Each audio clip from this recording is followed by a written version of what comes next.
Hey, good morning. Yeah, the stream hasn't started yet. It should be any time. Trump's over in France. Hey, good morning. Yeah, the stream has. Yeah, he's over in France. The French president invited him over to commemorate the ceremony. Today is Veterans Day and the end of the armistice, World War I. So I thought it would be fitting to play this. There are some protesters over there that are all ticked off because Trump was invited and whatnot, but they're a bunch of low energy nothings. So if they're still running around after this is over, then I'll start this, start a stream with those guys.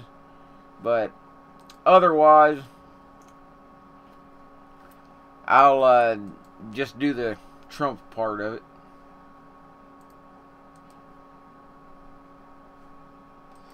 So we'll have to see what happens here in a few minutes. I think he's got about 5 minutes or so before it actually starts. So bear with it for a minute.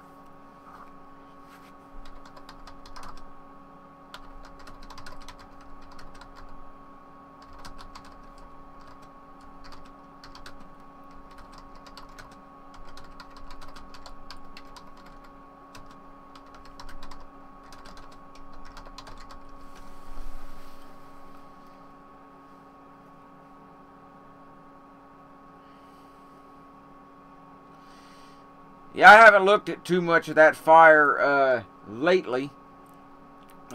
Something I didn't even consider. I mean, of course, this is a non-issue compared to what people are dealing with. But I called Harbor Freight yesterday, had a question about a return, and they said no returns as of right now because our headquarters was in California and they had to evacuate due to the fire, of course. So no Harbor Freight returns or exchanges at the moment. I thought was interesting, to say the least.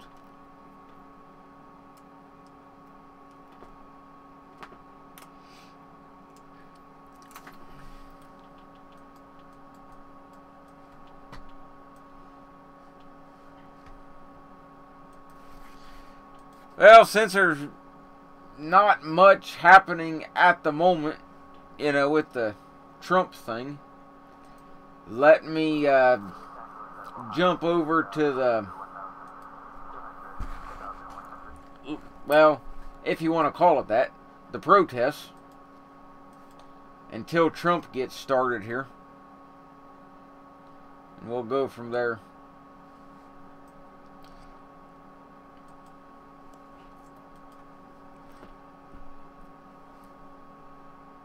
No audio or anything, but nevertheless.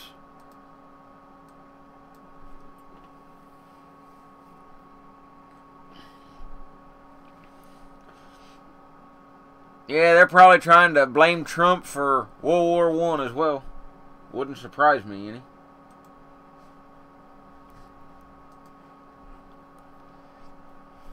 I don't think there's any hope anymore, to tell you the truth. I just don't know, because you could give these people every single thing they request and they still wouldn't be satisfied, so it doesn't really matter. There's nothing you can do. It's kind of like the gun control issue. Look at Europe, a lot of places. They've banned all the guns, so they weren't satisfied. Now they want to ban knives. Well, that didn't work. They're still not satisfied. So they're blaming free speech and memes and anything else. I mean, when these people are done, you would have more freedom if you was in prison than you would, living under a society like this. And they always want to talk about impeaching Trump and all this. I support Trump, don't get me wrong, but I'm not one of those guys that'll blindly follow him either. If he does wrong, he does wrong. What he's done in his past and his personal life, I could care less. That's a non-issue. I mean, shoot. Look at Clinton. He done all kind of stuff in office. Even Kennedy was doing stuff in office. You know, Trump, totally different deal.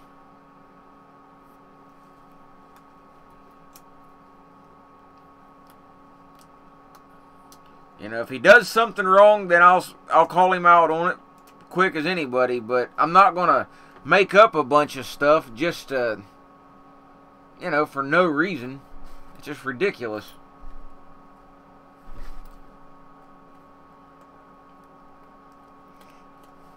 They've made it popular, and that's the whole thing about it.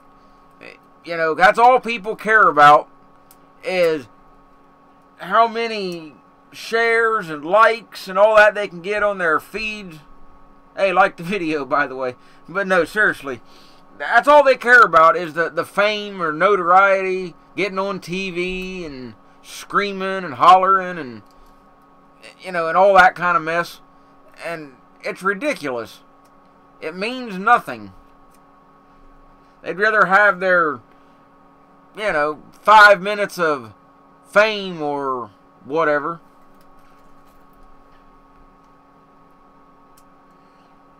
But these kind of people, you know, you give them a new iPhone and a few other little goodies and they'll do about anything. You know, it's like a dog. You give them some treats, you can get them to do just about anything you want. Same deal.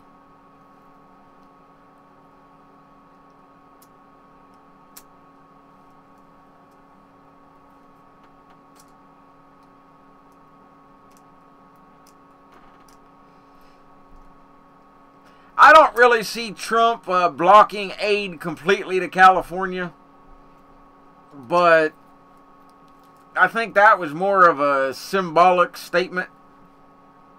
I mean, I could be wrong, but I've looked into that a little bit, that whole, you know, federal aid, from, you know, and all that mess. Works a little different than I thought, but it makes sense. It happened with one of the fires they had. It was either earlier in the year or last year, I can't remember.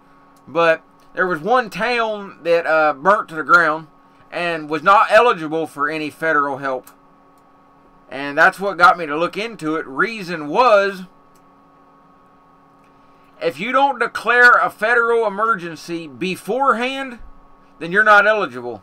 That's why when they have hurricanes or other, you know, predictable things, even bad winter storms, whatever, they'll declare the emergency before the storm ever happened. By doing that, then if it does happen, they're eligible and the money can get there and it's a done deal. But if you do it after the fact, it's a little too late in most cases. I mean, I'm sure there's variables like everything else, but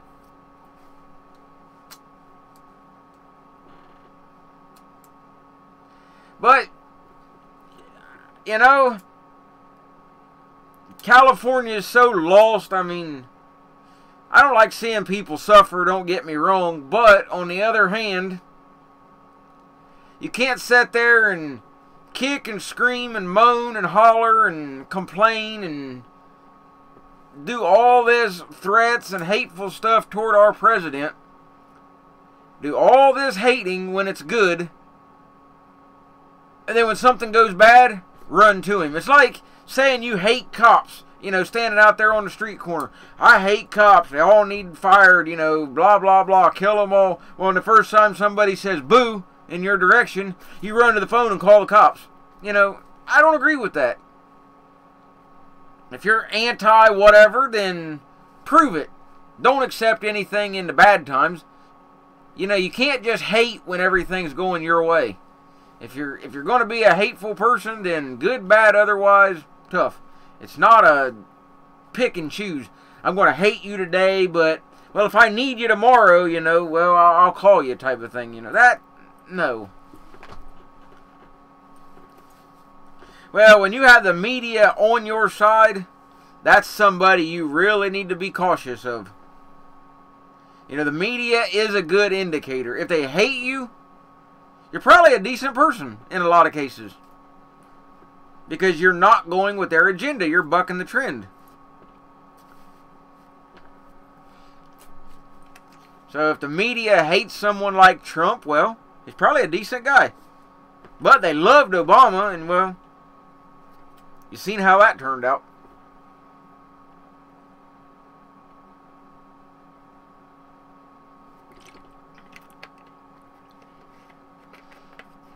It didn't matter what Obama did. He could have done anything, and he did do a lot of crazy stuff. And they condoned him and congratulated him for everything. Trump doesn't have to do anything.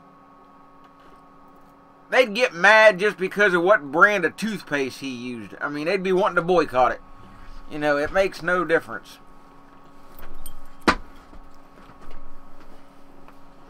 Well, it's not that the fire was necessarily planned, but they didn't do much to prevent it either. You know, there was poor forestry management, and I've heard in a lot of areas, like, there was no way to even use fire trucks, like fire hydrants in some areas didn't even work. All kinds of crazy mess. So, I don't know. It's just, it's biblical. I mean, you know, plain and simple. All that stuff's, you know, in the Bible. And I think that's just a little test of it. California's turned into, well, if you read it, you know, you'll see. Sodom and Gomorrah, you know, that whole thing. And they torched it, you know, it got burnt. That was the only way to get rid of it. Well, seems to be a little similarity there. Maybe is straighten up and act right, or you could end up like California. I don't want to get off on too much of a tangent on that, but nevertheless. Okay, there wasn't any fire. I knew it was something to do with fire hydrants. I knew it had something to do with it. I didn't look into all the details. Just some videos and stuff that I had seen.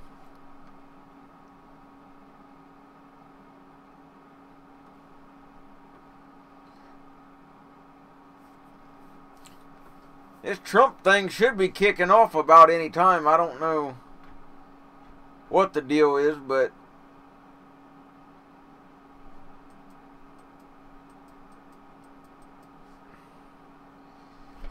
as soon as it starts, I'll put it up on the screen. There is no audio with this video feed I'm showing these anti-Trump idiots out there.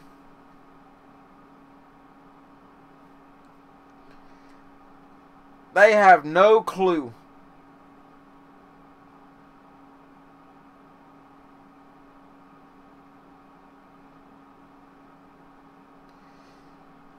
You know, all these people on the screen, they're the same ones that are setting themselves up for a, you know, World War II, you know, type situation. Only this time it won't be Nazi Germany, you know, in control, calling the shots. They'll have some Muslim caliphate doing it instead, but nevertheless.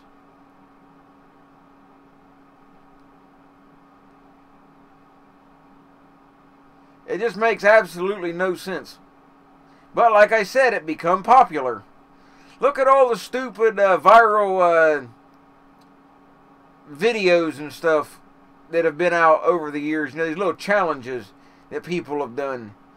Cinnamon challenge, you know, there was the ice bucket thing. Tide Pods, you know, all this stupid stuff.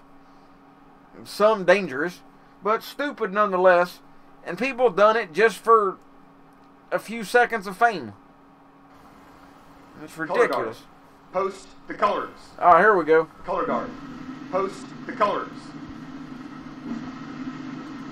Let me flip it back over here, guys. Alright, I'll shut up and let this go.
Chaplain Timothy Mallard will now give the opening prayer.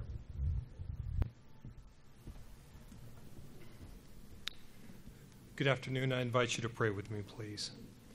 Almighty, holy, and merciful God, as we gather today, we humbly ask you to grace this ceremony. We reverently remember those warriors of our nations who, on the battlefields of the First World War, died a century ago to secure our liberty today.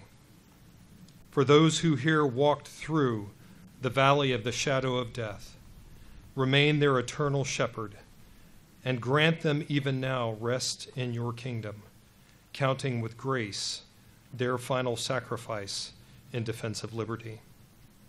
Make us worthy of their offering, and renew in us an unshakable determination to daily live out the ideals for which they gave the last full measure of devotion.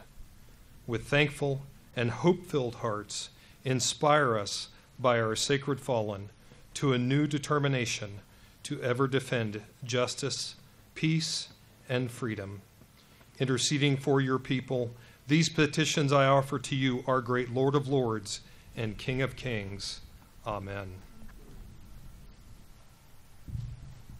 Please be seated.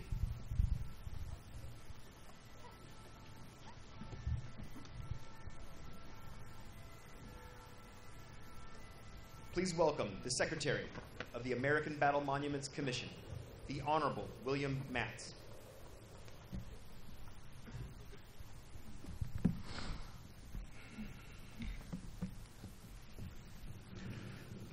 Good afternoon, ladies and gentlemen. Welcome to the American Battle Monuments Commission World War I Centennial Ceremony.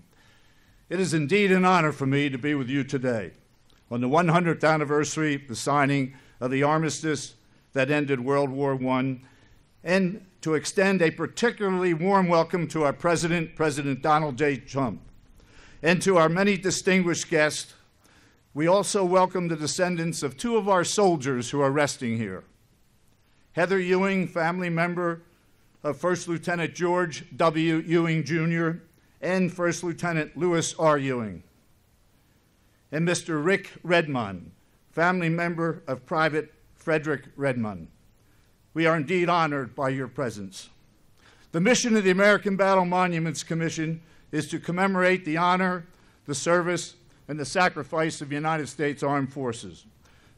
We do so by tending the graves of our fallen servicemen and women buried at 26 American cemeteries around the world, and by educating Americans and Europeans alike about the deeds, the accomplishments of American armed forces in providing the blessings of freedom to generations yet unborn.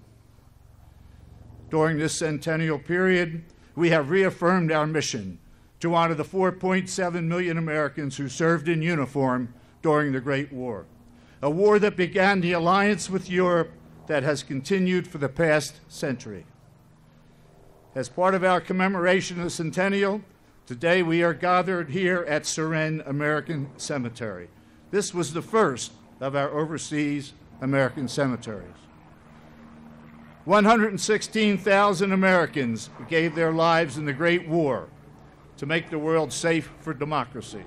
We stand in this cemetery today in honor of the memory of 2,515 of these men and women who are buried here or listed on the walls of our missing, along with 24 unknown American soldiers of World War II. In France and all along the Western Front, American troops proved decisive in the Allied victory. American soldiers fought side by side with their wartime allies, helping to stop the final enemy offensive, to turn the tide of battle, and finally to end the war. It was in the words of French Marshal Ferdinand Foch, "Your soldiers were superb. They came to us young and enthusiastic, carried forward by a vigorous idealism, and they marched to battle with admirable gallantry." The brave men and women who served in World War I would then become the parents of the greatest generation, the generation that would return to France 25 years later and again lead the world to liberty and to peace. And so by meeting here today to remember our nation's shared sacrifice, we keep faith with those who lie between the crosses, row on row. And so today I welcome you again as we pause to remember their endeavors, their struggles and their sacrifices, and as we rededicate our efforts to assure that time will not dim the glory of their deeds. Now, ladies and gentlemen, and American soldiers everywhere, it is my great honor to introduce our President and Commander-in-Chief, President Donald J. Trump.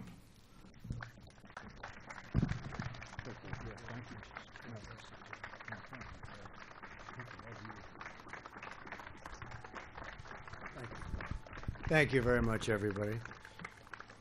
Thank you very much, please. Major General Matz, I want to thank you and everyone at the American Battle Monuments Commission for doing just an absolutely fantastic job. Exactly 100 years ago today, on November 11th, 1918, World War I came to an end. Thank God. It was a brutal war. Millions of American, French, and Allied troops had fought with extraordinary skill and valor in one of the bloodiest conflicts in human history. We are gathered together at this hallowed resting place to pay tribute to the brave Americans who gave their last breath in that mighty struggle. Earlier, Melania and I were deeply honored to be the guests of President Macron and Bridget at the centennial commemoration of Armistice Day. It was very beautiful, so well done. To all of the French military leaders and dignitaries in attendance with us now, thank you for joining us as we honor the American and French service members who shed their blood together in a horrible, horrible war, but a war known as the Great War. We are also joined by many distinguished American military leaders. Thank you to the Chairman of the Joint Chiefs of Staff, General Joseph Dunford. Thank you, Joe. Thank you. Army Chief of Staff, General Mark Milley. Thank you, Mark. Supreme Allied Commander, Europe, General Curtis Scarparati. General, thank you. And Air Force Commander, Europe, General Todd Walters. Thank you. Thank you, General. Thank you as well to the members of Congress who have joined us: Ralph Abraham, Anthony Brown, John Carter, Paul Cook, Henry Cuellar, Richard Hudson, Bill Huizenga, Dutch Ruppersberger, John Rutherford, and Steve Stivers. Thank you all very much for being with us. Thank you very much. I know you wanted to be here very badly. We appreciate it. In the United States, Armistice Day is now enshrined as Veterans Day. We have a number of amazing veterans with us today, including 6 veterans of World War II. James Blaine. James, where's James? James, thank you. Thank you, James. Frank DeVita. Thank you, Frank. Thank you very much. You look so comfortable up there under shelter as we're getting drenched. You're very smart people. Pete Dupre. Pete, thank you very much. Gregory Melikian. Thank you, Gregory. Stephen Meldikoff. Thank you. Thank you, Stephen. And Jay Trimmer. Thank you. Thank you, Jay. Thank you. You look like you're in really good shape, all of you. I hope I look like that someday. You look great. America is forever in debt, and we are forever in your debt. We really appreciate you being here. We're also joined by another very special guest, a 13-year-old boy from the United States named Matthew Haskey. Matthew is in the 8th grade, and he worked and saved all of his money for 2 years to make this trip to France. He wanted to be here in person to honor the American heroes of World War I. Matthew, thank you. You make us very proud. Where is Matthew? Matthew. Thank you very much. You're way ahead of your time, Matthew. Thank you. On this day in the year 1918, church bells rang, families embraced, and celebrations, as you know, filled the streets like never before in towns throughout Europe and the United States. But victory had come at a terrible cost. Among the Allied forces, more than 1 million French soldiers and 116,000 American service members had been killed by the war's end. Millions more were wounded. Countless would come home bearing the lasting scars of trench warfare and the grisly horrors of chemical weapons. During the final battle of the war, over 26,000 Americans lost their lives, and more than 95,000 were wounded.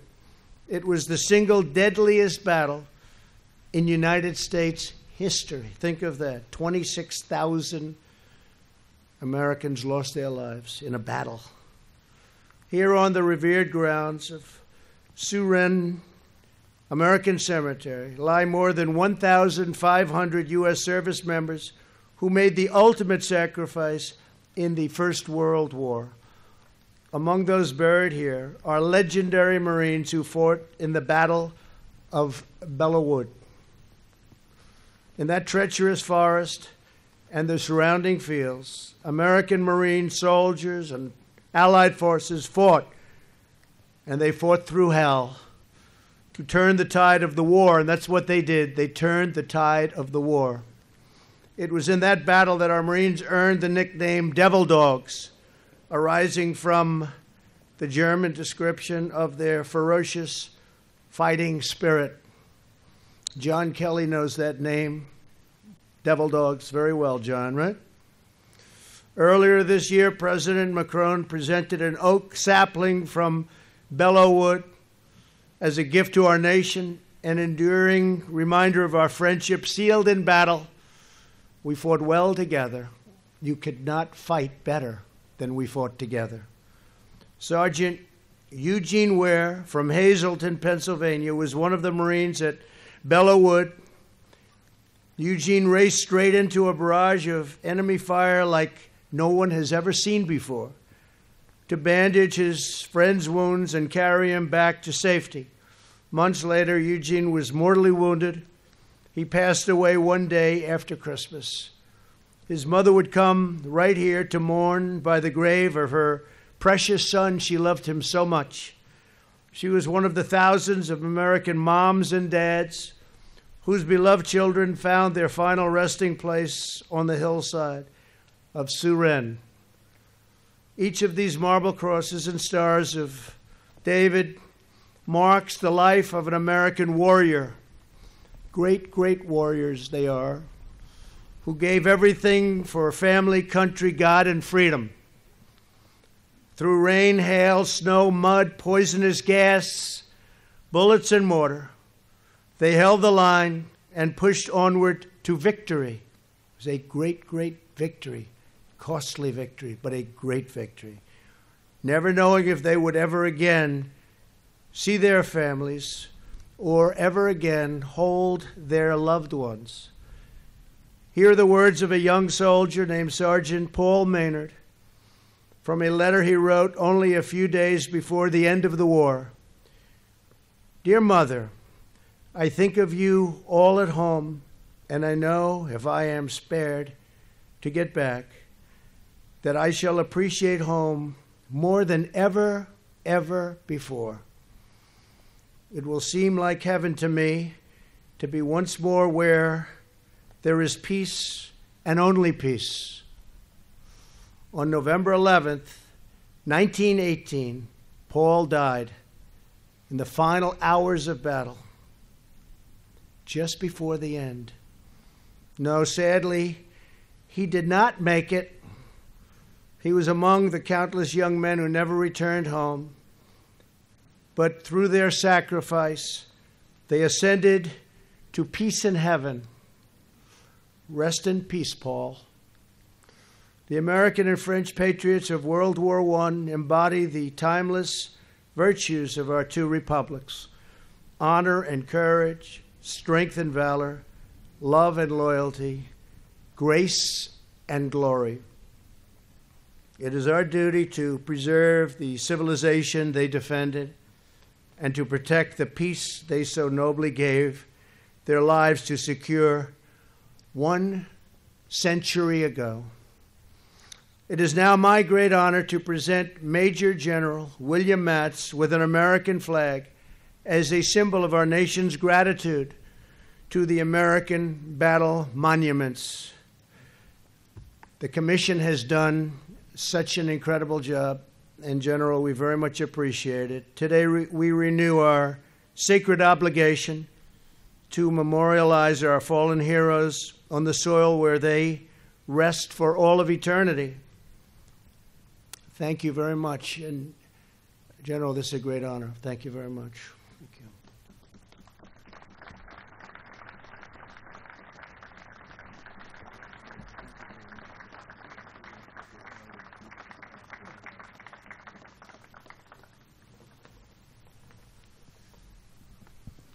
Thank you all. God bless you. This has been a wonderful 2 days we spent in France, and this is certainly the highlight of the trip. Thank you very much. Appreciate it.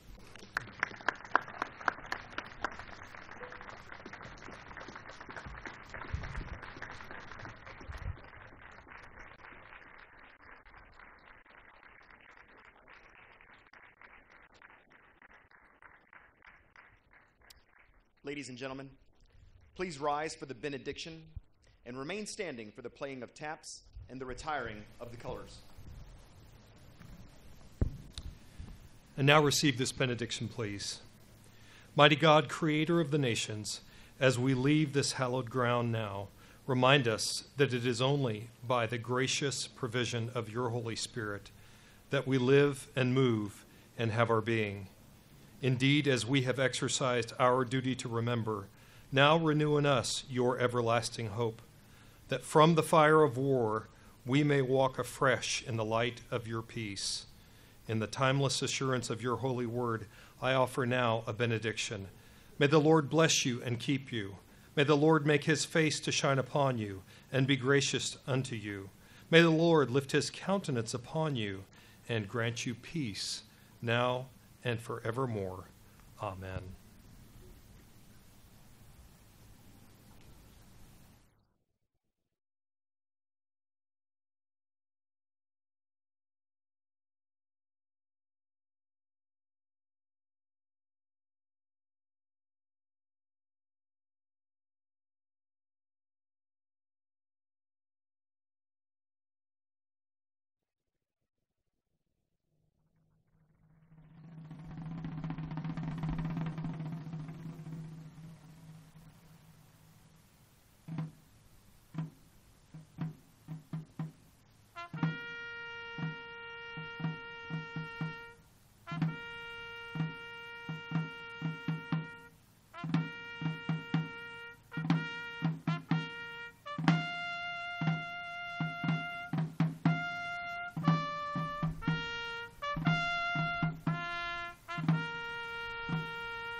Color guard, retire the colors.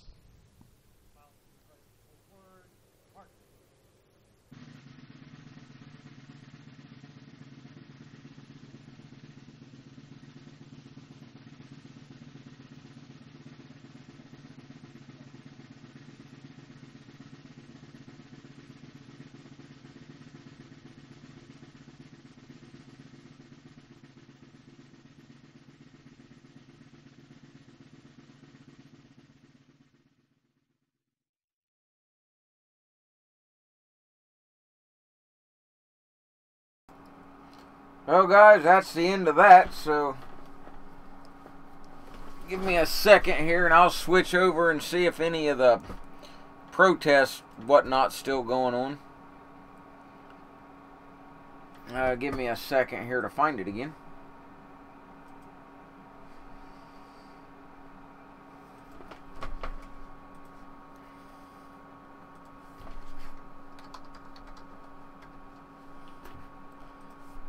Give me just a second here.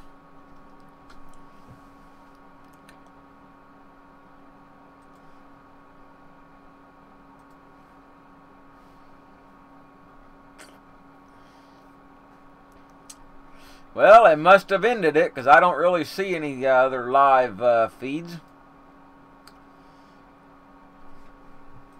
Well, guys, that was a pretty short stream and all of that, but that's all I got for the time being. If something changes throughout the day or whenever, I'll be sure to jump back on here. But until then, guys, make sure you stay subscribed, hit the bell icon, all that fancy stuff, so you'll know when I'm around. And stay safe, and until next time, I'll catch you later. Take it easy, guys.